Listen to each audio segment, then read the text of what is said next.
പ്രിയപ്പെട്ട അധ്യാപകരെ, പ്രിയ രക്ഷിതാക്കളെ, എൻ്റെ പ്രിയ കൂട്ടുകാരെ, ഇന്ന് നമ്മുടെ രാജ്യം സ്വാതന്ത്ര്യദിനം ആഘോഷിക്കുകയാണ്. ഈ സന്തോഷകരമായ വേളയിൽ നമ്മുടെ രാജ്യത്തിൻ്റെ സ്വാതന്ത്ര്യത്തിനായി രക്തം ചിന്തുകയും ജയിൽവാസം അനുഭവിക്കുകയും ജീവൻ തന്നെ ബലിയർപ്പിക്കുകയും ചെയ്ത ധീരന്മാരെ നമുക്ക് ഓർക്കാം. അവരിൽ ഇന്ത്യൻ മുസ്ലിമീങ്ങളുടെ പങ്ക് വളരെ പ്രധാനപ്പെട്ടതാണ്. സ്വാതന്ത്ര്യ സമരവും മുസ്ലിംകളും എന്നതാണ് എൻ്റെ പ്രസംഗ വിഷയം.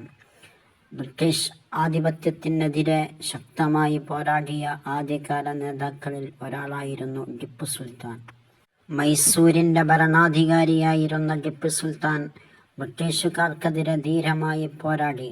1799 ശ്രീരംഗപട്ടണ യുദ്ധത്തിൽ അദ്ദേഹം വീരമൃത്യു വരിച്ചു. അദ്ദേഹത്തിൻ്റെ പോരാട്ടം ബ്രിട്ടീഷ് വിരുദ്ധ പ്രതിരോധത്തിൻ്റെ ചരിത്രത്തിലെ പ്രധാന അധ്യായമാണ്. കേരളത്തിലും ബ്രിട്ടീഷ് വിരുദ്ധ പോരാട്ടങ്ങൾക്ക് മുസ്ലിങ്ങളുടെ പങ്കുണ്ടായിരുന്നു. പഴശ്ശിരാജയുടെ പോരാട്ടത്തിലും നിരവധി മുസ്ലിം പോരാളികൾ പങ്കെടുത്തു.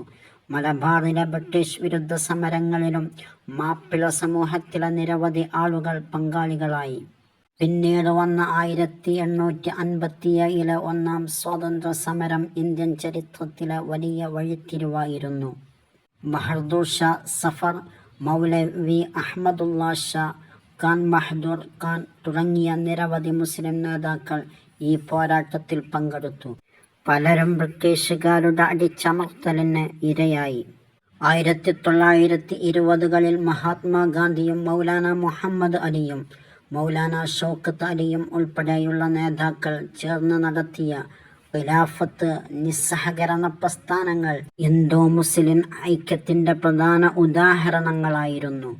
ഇന്ത്യയുടെ സ്വാതന്ത്ര്യ സമരത്തിൽ മുസ്ലിം പണ്ഡിതന്മാരും നേതാക്കളും യുവാക്കളും സാധാരണ ജനങ്ങളും നിരവധി രീതികളിൽ പങ്കെടുത്തു.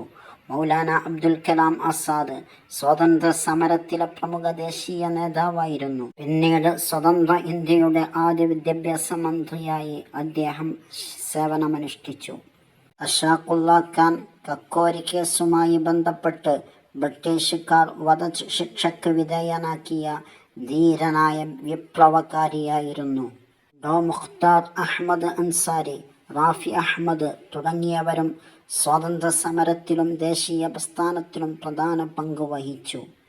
കേരളത്തിലെ 1921 മലബാർ കലാപം സങ്കീർണമായ ചരിത്ര സംഭവമാണ്. അതിൽ ബ്രിട്ടീഷ് വിരുദ്ധ പോരാട്ടവും കർഷക പ്രശ്നങ്ങളും മതപരമായ സംഘർഷങ്ങളും ഉൾപ്പെടെ പല ഘടകങ്ങളും ഉണ്ടായിരുന്നു.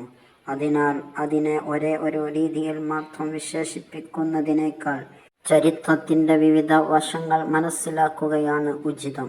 പ്രിയപ്പെട്ടവരെ, സ്വാതന്ത്ര്യ സമരത്തിൽ മുസ്ലിങ്ങൾ വെറും കാഴ്ചക്കാരായിരുന്നില്ല. അവർ രാജ്യത്തിൻ്റെ സ്വാതന്ത്ര്യത്തിനായുള്ള പോരാട്ടത്തിൽ പങ്കാളികളായിരുന്നു. അതുപോലെ തന്നെ ഇന്ത്യയുടെ സ്വാതന്ത്ര്യം ഒരു വിഭാഗത്തിൻ്റെ മാത്രം സംഭാവനയല്ല. ഹിന്ദുവും മുസ്ലിമും ക്രിസ്ത്യാനിയും സിഖുകാരനും മറ്റു നിരവധി ജനവിഭാഗങ്ങളും ഒരുമിച്ച് പോരാടിയതിൻ്റെ ഫലമാണ് നമ്മുടെ സ്വാതന്ത്ര്യം. അതുകൊണ്ട് നമ്മുടെ പൂർവികരുടെ ത്യാഗങ്ങളെ നമുക്ക് ഓർക്കാം. അവർ കാത്തു സൂക്ഷിച്ച ഐക്യം നമുക്ക് സംരക്ഷിക്കാം. നമ്മുടെ മതവും സംസ്കാരവും നിലനിർത്തിക്കൊണ്ട് പരസ്പരം ബഹുമാനിച്ച് രാജ്യത്തിൻ്റെ നന്മക്കായി ഒരുമിച്ച് പ്രവർത്തിക്കാം. നമ്മൾ ആദ്യം ഇന്ത്യക്കാരനാണ്. എൻ്റെ വാക്കുകൾ അവസാനിപ്പിക്കുന്നതിന് മുമ്പ് ഒരു കാര്യം മാത്രം പറയട്ടെ. സ്വാതന്ത്ര്യം നേടിയവരുടെ ത്യാഗം ഓർക്കുക. ഇന്ത്യയുടെ ഐക്യം സംരക്ഷിക്കുക. നമ്മുടെ രാജ്യത്തെ സ്നേഹിക്കുക. ജയ് ഹിന്ദ്.